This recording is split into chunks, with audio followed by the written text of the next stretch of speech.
Alright guys, so here's how you guys can connect USB Wi-Fi adapter. So for this example, we will be using LB-Link WN151. So this is the model number that I'm using, and as far as you guys follow this video, you will be able to use with other USB adapter as well. For this test, we'll be using BL-WN151. So now I'm going to peel this out, and here is the small USB adapter or Wi-Fi adapter. This is by LB-Link, and this is how it looks like, very tiny. I'm going to plug this on my CPU. You can use any CPU USB port. You can go with 2.0 or 3.0.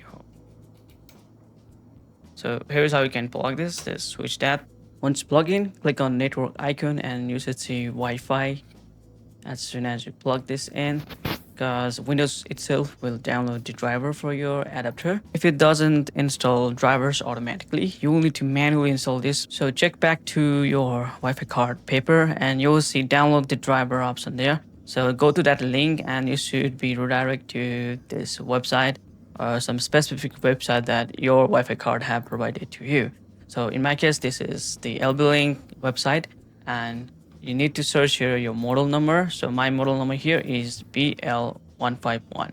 So just Control F and then search for BL, the specific code or model number, and then simply hit on download and it should automatically download the driver file for you.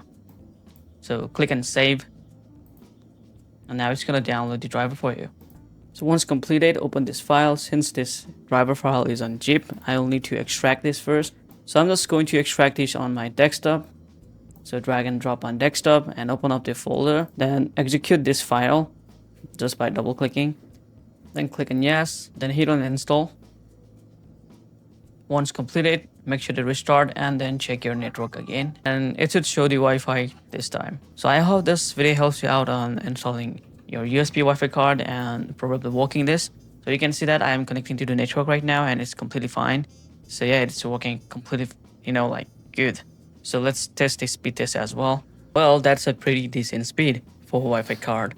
And you can also see it scan a lot of other Wi-Fi networks as well. And that's the benefit of USB card. So in general, these Wi-Fi card are more powerful than the inbuilt Wi-Fi card of your laptop. So yeah, you can definitely use it. It's worthy. This is it guys. This is how you can install Wi-Fi card on your desktop, laptop. That's it guys. Thank you so much for watching. See you guys in the next video. Peace.